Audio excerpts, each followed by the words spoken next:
Hey everyone, welcome and welcome back to my channel. Hope you all are doing good. So today we are going to discuss about the fetal circulation. So fetal circulation is basically what? The circulation of blood in the body of the baby prior to the birth is referred to as the fetal circulation. तो as the baby जब वो third month हो जाता है तो जो baby होता है उसकी बॉडी काफ़ी हद तक फॉर्म हो जाती है, तो उसकी बॉडी में ब्लड वेसल्स भी फॉर्म हो जाते हैं जो कि फंक्शनिंग हो जाते हैं, क्योंकि फीटस का जो है सबसे पहले प्लेसेंटा फॉर्म होता है। तो उस प्लेसेंटा की वजह से बेबी और मदर के बीच में कनेक्शन जो बनता है वो ब्लड फ्लो के थ्रू ही बनता है। ठीक है, तो जो उस टाइम पे रेजिस्टेंस होता है लंग्स में ब्लड फ्लो का वो बहुत ज़्यादा होता है, क्योंकि बेबी एमनियोटिक फ्लूइड के अंदर होता है तो उसमें एस्पिरेशन के चांसेस हो जाते हैं, तो इस वजह से नेचुरली जो है रेजिस्टेंस ज़्यादा होता है। सो अम्बिलिकल सर्कुलेशन में जो होता है कि जो अम्बिलिकल आपकी कॉर्ड है उसमें 2 अम्बिलिकल वेन्स और 1 अम्बिलिकल आर्टरी प्रेजेंट होती है। ठीक है, तो जो आपकी अम्बिलिकल आर्टरीज होती हैं वो आपके डीऑक्सीजनेटेड ब्लड और जो भी वेस्ट है वो प्लेसेंटा के थ्रू लेके जाती है। ठीक है, और जो अम्बिलिकल वेन होती है वो आपकी ऑक्सीजनेटेड ब्लड, ठीक है, और न्यूट्रिएंट्स को प्लेसेंटा से कैरी करती है। So now placenta, what is placenta? तो प्लेसेंटा एक आपका फॉर्मेशन होता है। ठीक है, तो प्लेसेंटा का मेन फंक्शन क्या होता है कि वो न्यूट्रिएंट एक्सचेंज करता है, गैस एक्सचेंज करता है between the maternal and fetal blood. ठीक है, तो जो ब्लड है वो मिक्स नहीं होता है। So umbilical vein to portal circulation, अब जो बेबी का सर्कुलेशन हो रहा है, देखिए कुछ जो ब्लड होता है अम्बिलिकल वेन से वो पोर्टल सर्कुलेशन में आता है। पोर्टल यानी कि portal related to the hepatic system, hepatic means the liver. ठीक है, तो जो आपका पोर्टल सर्कुलेशन होता है तो कुछ जो आपका ब्लड होता है अम्बिलिकल वेन से वो आपके लिवर में चला जाता है ताकि न्यूट्रिएंट्स मिल जाएं बॉडी को, वो फिर सर्कुलेट होंगे।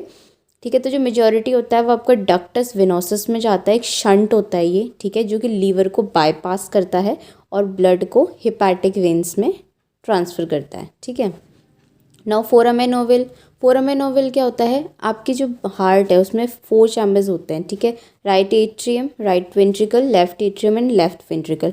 तो जो आपका ब्लड होता है बेबी में, जब फीटल सर्कुलेशन की बात हो रही है उस टाइम पे जो आपके राइट एट्रियम और लेफ्ट एट्रियम के बीच में एक शंट प्रेजेंट होता है, that is known as foramen ovale. तो इसमें जो ब्लड होता है आपका राइट एट्रियम से जो मदर की बॉडी से आ रहा है एज इट इज़ प्योरीफाइड, तो वो क्या करता है राइट एट्रियम से डायरेक्टली लेफ्ट एट्रियम में चला जाता है थ्रू दैट शंट, और वो लिवर को लंग्स को स्किप कर देता है। ठीक है, तो 1/3 ऑफ द ब्लड जो होता है वो आपका इस रूट से डायरेक्टली राइट एट्रियम से लेफ्ट एट्रियम में चला जाता है। ठीक है, और यहाँ पर आपकी वाल्व होती है जो उसमें फ्लैप्स प्रेजेंट होते हैं सो दैट आपका ब्लड जो है वो बैक फ्लो ना कर सके।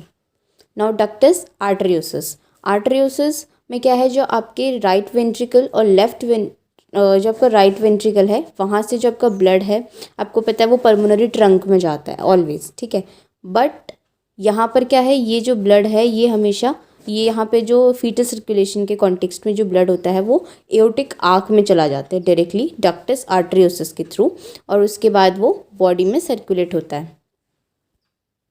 सो बेसिकली बर्थ के टाइम पे क्या होता है, जो आपका फीटल है और पोस्ट नेटल सर्कुलेशन है उसमें बहुत क्विकली चेंजेस होते हैं। ठीक है, बेबी की फर्स्ट ब्रेथ से ही, तो आप ये नीचे देखेंगे R1 is lung and R2 is your bypass. ठीक है, ये इक्वेशन है। तो आपका जो बर्थ से पहले आपको बताया था मैंने, R1 जो आपका लंग्स का रेजिस्टेंस है वो बहुत ज़्यादा होता है, इसलिए बहुत जो मोस्टली जो ब्लड होता है वो लंग को हमेशा बाईपास करता है। बट जैसे ही बर्थ होता है आपका जो R1 है यानी लंग है, लंग्स का रेजिस्टेंस कम हो जाता है, इसलिए फिर जो ब्लड आता है वो लंग्स के थ्रू पास होता है। अब कुछ प्रॉब्लम्स होती हैं लाइक कि अगर आपका डक्टस आर्टरियोसिस ओपन रहता है, ठीक है, आफ्टर द बर्थ वो कुछ टाइम बाद खुद क्लोज हो जाता है, बट अगर वो नहीं क्लोज हो रहा है that is known as patent ductus arteriosus. ठीक है, same goes for the foramen Oval.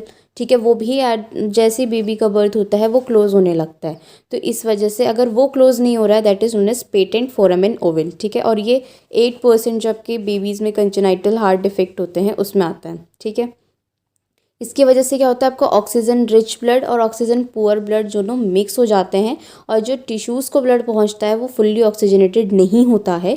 इस वजह से आपको बेबी में साइनोसिस की प्रॉब्लम भी देखने को मिल सकती है। ठीक है, थर्ड क्या आपका सर्जिकल करेक्शन भी अवेलेबल है। ठीक है, आइडियली जो है वो आप 2 की एज तक कर सकते हैं, क्योंकि उसमें सर्जरी होती है, वो फ्लैप्स क्लोज किए जाते हैं, ठीक है। और जो मैंने जो ये डिफेक्ट्स मतलब मोस्टली जो डिफेक्ट्स रहते हैं वो एटलीस्ट आपको स्कूल एज तक पता चल जाते हैं स्पेशली, ठीक है। जिसमें साइनोसिस होता है वो तो आपको करेक्टली पता चल जाता है, तो उसका treatment, immediate treatment is very must. So thank you so much guys, hope you all like the video. So don't forget to like, subscribe and share my channel. And if you have any query regarding this or any other topic, you can drop them in the comment section. Thank you so much. Keep supporting.